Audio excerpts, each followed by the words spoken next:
మరో breaking news చూస్తున్నాం. కాసేపట్లో కేటీఆర్, హరీష్ రావు, బీఆర్ఎస్ నేతలు ప్రశాంత్ రెడ్డి, జీవన్ రెడ్డి, జాన్సన్ నాయక్ ఢిల్లీ వెళ్లనున్నారు. ఈడీ కస్టడీలో ఉన్న కవితను కలవనున్నారు. ఈ నెల 23 వరకు ఎమ్మెల్సీ కవితకు ఈడీ కస్టడీకి రౌజ్ అవెన్యూ కోర్టు అనుమతించింది. ప్రతిరోజు కుటుంబ సభ్యులను, లాయర్లను కలిసేందుకు కవితకు కోర్టు అవకాశం ఇచ్చింది. ఈడీ కస్టడీలో కవితను కలిసేందుకు సమయం నిర్ధారించింది. ప్రతిరోజు సాయంత్రం 6 గంటల నుంచి 7 గంటల వరకు కలిసేందుకు అవకాశం కల్పించింది. ఇక ఇంటి నుంచి ఆహారం తెప్పించుకునేందుకు పర్మిషన్ ఇచ్చిన కోర్టు ఈ నెల 23న కవితను కోర్టులో హాజరుపరచాలని ఈడీని ఆదేశించింది.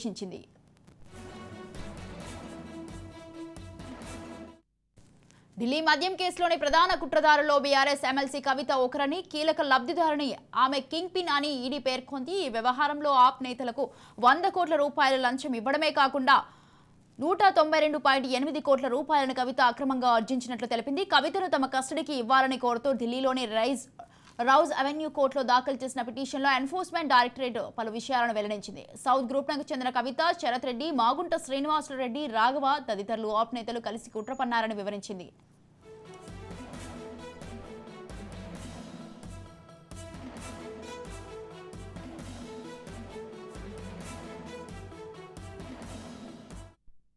ఢిల్లీ మద్య కుంభకోణం కేసులో అరెస్టు చేసిన బీఆర్ఎస్ ఎమ్మెల్సీ కవితను కస్టడీకి ఇవ్వాలని దాఖలు చేసిన పిటిషన్లో ఎన్ఫోర్స్మెంట్ డైరెక్టరేట్ కీలక విషయాలను వెల్లడించింది. ఈ కేసులో ఆమెను కీలకమైన వ్యక్తిగా వ్యవహరించారని పేర్కొంది. సౌత్ గ్రూప్లకు చెందిన కవిత, శరత్ రెడ్డి, మాగుంట శ్రీనివాసరెడ్డి, రాఘవ తదితరులు ఆప్ నేతలతో కలిసి కుట్ర పన్నారని తెలిపింది. మద్యం విధానాన్ని తమకు అనుకూలంగా రూపొందించినందుకు మధ్యవర్తుల ద్వారా ఆప్ నేతలకు లంచం రూపంలో 100 కోట్ల రూపాయలు సమర్పించడం సహా 192.8 కోట్ల రూపాయలను కవిత అక్రమంగా ఆర్జించినట్లు వెల్లడించింది. ఇందుకోసం ఢిల్లీ సీఎం కేజ్రీవాల్, అప్పటి ఉప ముఖ్యమంత్రి మనీష్ సిసోడియాతో కలిసి కవిత బృందం ఒప్పందం కుదుర్చుకుందని ఈడీ తెలిపింది. రైట్, ఈ విషయంపై పూర్తి సమాచారం అందించడానికి మా ప్రతినిధి మహేందర్ ఫోన్ లైన్ లో ఉన్నారు. మహేందర్,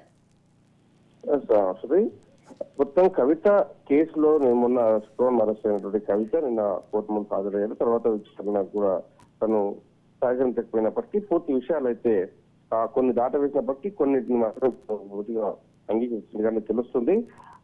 ముఖ్యంగా సౌత్ గ్రూప్ ఉన్నటువంటి చివరి అన్ని విషయాలపైన కూడా తను క్లారిటీగా వచ్చిన పరిస్థితి వచ్చింది.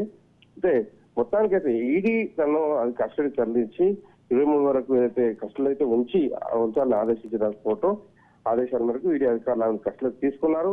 ఢిల్లీ మద్యం పాలసీ కుంభకోణంలో మరింత లోతుగా విచారణ కూడా చేపట్టిన పరిస్థితి. కేసులో తొలుత ఆమె నివాసంపై ఈడీ దర్యాప్తు చేయడం, అతి విస్తృత సోదాలు చేపట్టడం, 5 గంటలకు పైగా తనిఖీలు చేయడం, అలాగే మాజీ పిఏ అశోక్ కౌశల్ స్టేట్మెంట్ కీలకంగా మారింది. దీంట్లో ఆయన ఇచ్చిన స్టేట్మెంట్ లో అంశాలపై కవిత ఇచ్చిన సమాధానం సంతృప్తికరంగా లేకపోవడంతో అరెస్ట్ చేసినట్టుగా వాళ్ళు చెప్పడం జరిగింది. తర్వాత రోజ్ అవెన్యూ స్థానం న్యాయస్థానం ముందు ప్రవేశపెట్టడం, విచారణకు 10 రోజులు కస్టడీ కావాలని ఈడీ అధికారులు కోవడం, ఇవన్నీ కూడా జరిగిపోయాయి. న్యాయస్థానానికి విజ్ఞప్తి చేసిన విషయాల్లో ఢిల్లీ మద్యం కుంభకోణంలో పెద్ద ఎత్తున మనీ లాండరింగ్ చోటు చేసుకుందని, లోతైన విషయాలు కూడా చర్చించాలని అవసరమైన వాళ్ళు చెప్పడం జరిగింది. అయితే దీంట్లో ఒక పురోగతిని చూడవచ్చు. ఇప్పటివరకు చోటు చేసుకున్న పురోగతిని పూర్తిగా వివరించారు. ఆమ్ ఆద్మీ పార్టీ సీనియర్ నేత, ఢిల్లీ మాజీ ఉప ముఖ్యమంత్రి మనీష్ సిసోడియా, మాజీ ఉప మంత్రి సత్యేంద్ర జైన్, ఎంపీ సంజయ్ సింగ్ విచారణ కూడా ఎదుర్కొన్న విషయం తెలిసిందే. వీరంతా ప్రస్తుతం జైల్లో ఉంటూ విచారణ ఎదుర్కొంటున్నారు. మరికొందరు ఇతర నాయకులు కూడా అరెస్ట్ అయ్యే అవకాశం ఉంది. సో 23 తారీఖు వరకు దీనిపైన వాదోపవాదాలను న్యాయమూర్తులు కవితను 23వ తేదీ వరకు అయితే కస్టడీ రిమాండ్కి తరలించారు. నిజానికి ఈడీ అధికారులు 10 రోజుల పాటు కస్టడీ కోరగా దీన్ని న్యాయమూర్తులు తిరస్కరించారు. వారం రోజులు మాత్రమే అనుమతించారు. సో ఈ వారం రోజుల్లో తనపై రిమాండ్ లో ఉన్నటువంటి ఎంక్వైరీ చేసే అవకాశం అయితే ఖచ్చితంగా ఉంది. నిన్నటి వరకు జరిగినటువంటి ఈ ఎంక్వైరీకి కవిత స్పందించలేదని తెలిసింది.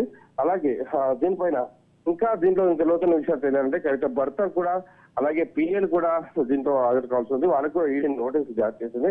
మొత్తం ఈ వ్యవహారంలో ఎన్ని కోట్లు ఎలా ఏ రూపంలో మొత్తానికైతే ఇక్కడికి ఢిల్లీ చేసే వచ్చేరాయి, మరి దీంట్లో ఎంతమంది కమిషన్లు తీసుకున్నారు, ఎంతమంది లంచాలను చూస్తారు, వీటన్నిటిపైన అయితే చేసి పురోగతి చెందుతున్న పరిస్థితి కనిపిస్తుంది. అదే ఇప్పటికే కవితకు అరెస్ట్ అయిన నేపథ్యంలో బీఆర్ఎస్ నుంచి మాజీ ముఖ్యమంత్రి తన తండ్రి స్పందించకపోవడం అయితే జరిగింది. అలాగే హరీష్ రావు, కేటీఆర్ నేతలు అయితే ఇప్పటికే ఢిల్లీకి ప్రయత్నించారు. ఇక రేపు సోమవారం కూడా కవిత భర్త అలాగే పిఎల్ కూడా రేపు ఈడీ ముందు హాజరవ్వాల్సి ఉన్న పరిస్థితి నెలకొంది. సో కవిత కొంత వెసులుబాటు అయితే ఇచ్చారు కోర్టులో. ఆ తర్వాత ఈవినింగ్ హైదరాబాద్ తన వాళ్ళు ఎవరైనా కలిసేదానికి 1 గంట అవకాశం అయితే కల్పించిన పరిస్థితి కనిపిస్తుంది. సో ఇకపైన ఆధారాలు చేయడం, ఇక పూర్తిగా ఈడీ ఆధీనంలో తన ఉండడం. సో ఈ కేసు అనేది ఒక పురోగతి తెచ్చే అవకాశం ఉన్నట్టుగా కూడా భావించవచ్చు. Right, thank you Mahender, thanks for the details.